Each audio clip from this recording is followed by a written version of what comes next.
Салому алейкум, ман Нурулло Алиев, зинаи шаҳри Душанбе,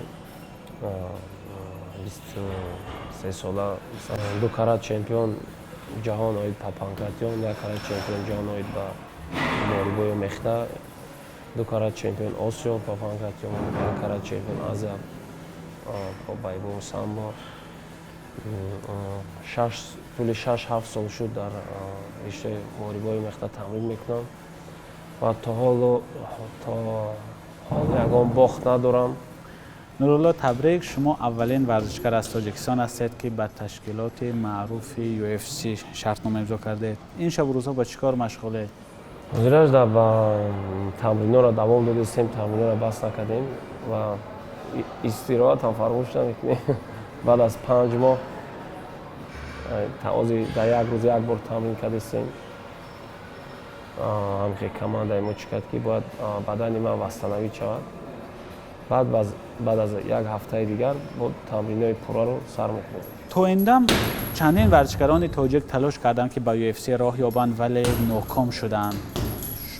ҳамин роҳ ёфтан ба UFC барои шумо чӣ гуна буд? роҳ ёфтан ба UFC хеле мушкил буда, ки бигем аз саре ки профессионални карьерамо сар кардем. Кати устод фақат намхали сел мондагӣ будем, ки бояд мо ба UFC равем. Фарқаш нест чандум одам, якум, дуюм, сеюм, бояд мо ба UFC равем ҷанг кунем. Баъд аз охирон бозии охирон бой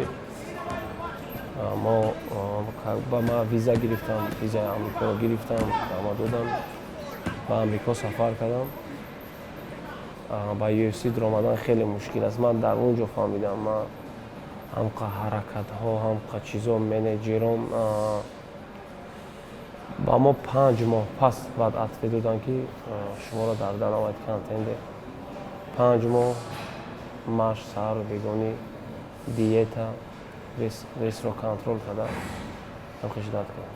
шумо бо ташкилоти UFC барои 4 рақобат шартнома имзо кардед. оё рақобати аввалатон ва рақибатон маълум аст дар ин ташкилот? вақте ки ман боя биридам, пеш Dana White омадам, гуфтам Dana White, ман дар як ҳафта пас бой тема тайёрам, ман ҷангда тайёрам. Агар ҳамон момент ман дар як ҳафта пас бой медоданд, ман ҷанг мекардам, барое ки ман 5 моҳ дар диета бисёр везганият кардам. баъд ман дар пагашид, баъд ҳамаи чӣ мумкин аст, ки баъди бой хӯрдан, ман пагаш ва ширинӣ хӯрдастам, 5 моҳ хӯрдагӣ набудам. яке почта дар эмейл меяд, ки Нурулло Алиев 22 октябр дар Абу-Даби ҷанг мекунад. ман ки занг мегӯям, Нурулло чӣ ба тухда проблема кардӣ? бачаҳо ҳама хандидастиян. ба мо навист чӣ кардем, ки мо успеҳ намекунем мисол чида. ба гуфтан хайр чанд хабар, ба мо гуфтем декабрда мо тайёрем ҷанг кардан. 17 декабр охирон турнири UFC дар соли 2022 сола.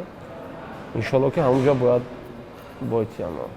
баъд аз бозӣ дар ташкилоти Dana White Contender Series, шумо ба президенти ташкилоти UFC Dana White гуфтед, ки баъд аз 2 сол дар вазни сабуки ташкилоти UFC қаҳрамон ва ё чемпион мешавед. медонед, ки вазни сабуки ташкилоти UFC яке аз бахшҳои бисёр вазнини мушкили ҳамин ташкилот аст, чун дар ин ҷо варзишгарон бисёр маъруфе ҳастанд, мисли Ислом Махачов, Чарлз Оливера, Дастин Порье, Майкл Чендлер ва дигарон.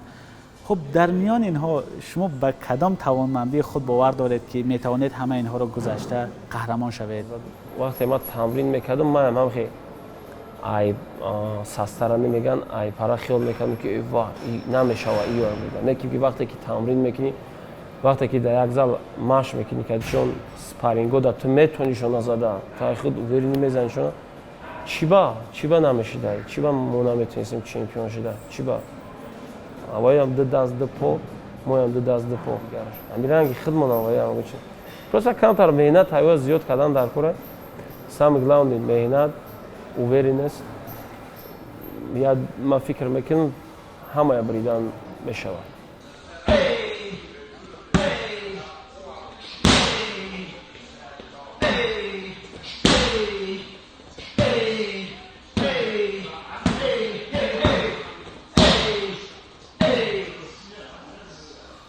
بعضی ها در تاجیکستان و دیگر کشورها به همین نمود ورزشی که شما تمرین میکنید یعنی محاربه‌های آمیخته نظری خوش ندارند. میگن که این نمود ورزش به سلامتی انسان تاثیر منفی دارد، میتواند انسان یک بار مجروح کند یا آسیب رساند. چی چیز نورالله را به همین محاربه‌های آمیخته آورد؟ پول، شهرت طلبی و یا چیزی دیگر؟ اگر برای پول باشه ما دا پولای کلان نمیتونیم. تا آنکه من مثال از 4 بای UFC بران مثال خشرو نشان دهیم، بعد ممکن کنترکت 4 بای دیگری من ممکن بعد پولای کلان شوند. لیکن که حاضر ما برای پول یگان وقت مثال چی نکردیم. این حاضر فرض میکنیم حاضر نه بای حاضره. حالی یگان مثال تاجیکی نبود که دویز دنیا بگیم گپ زنه که تاجیکستان هست. تاجیکستان نمیشناسه، بسیار تاجیکستان میگن تاجیکستان چیه؟ مثال من نگفتم که مکه مثال با طرز همه سپورت ما دولت خدمت معرفی کردم که دولت من 93% که های 93% و یا 93% که در دیگه دولت 93% که میگه نیماش میگه چخالی دولت و با فکر میگه شما ترزو تناوی میکنی هم مکه میگیم ها.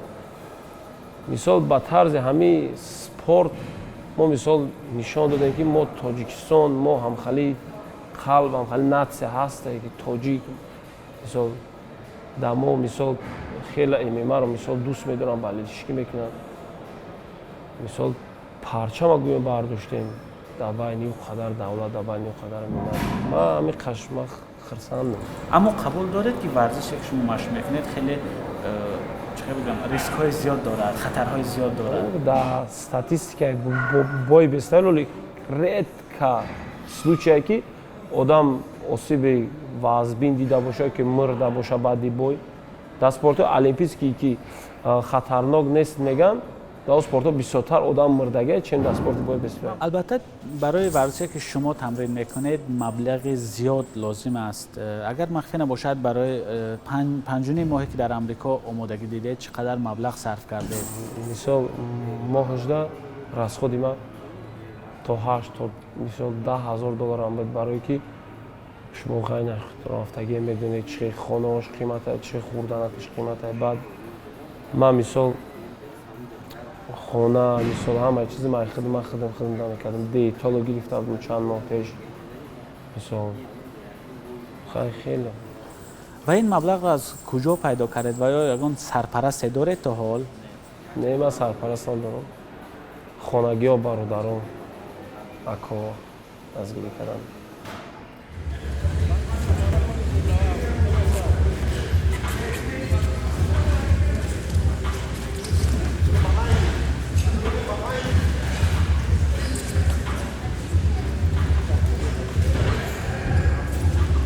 Seconds.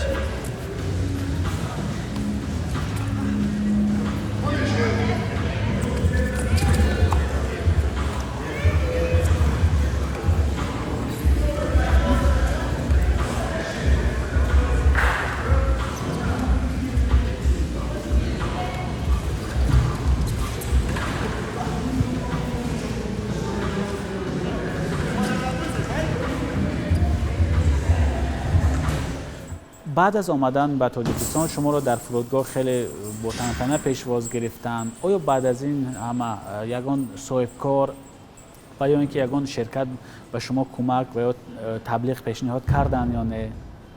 ما اول دولت اگه واسه تبلیغ نکرده که مثلا نورالله هم قچی کردی مثلا نه که ما این چیز همچینه ما کار برای دولت برای ملت کردم نه یگان یعنی از مقامات هیچ کس شما تبلیغ نکرد؟